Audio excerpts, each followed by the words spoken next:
Now, you were well-traveled before you appeared on Raw and SmackDown. What are some of the things that you've learned since being on Raw and SmackDown that maybe you didn't know beforehand?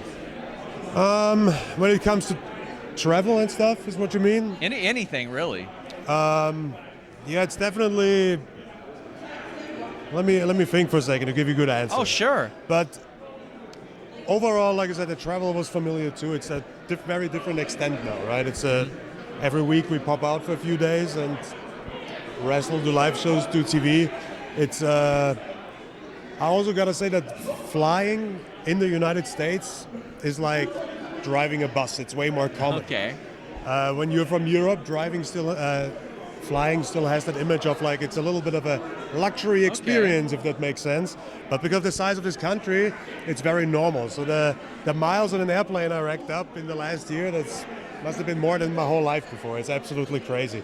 But also just in general, I think the speed of how fast everything happens, how many things you kind of like have to wing to get into your day and get your job done. It's very challenging sometimes, but it's also, it's a great learning process, and the journey is a lot of fun to actually make those experiences.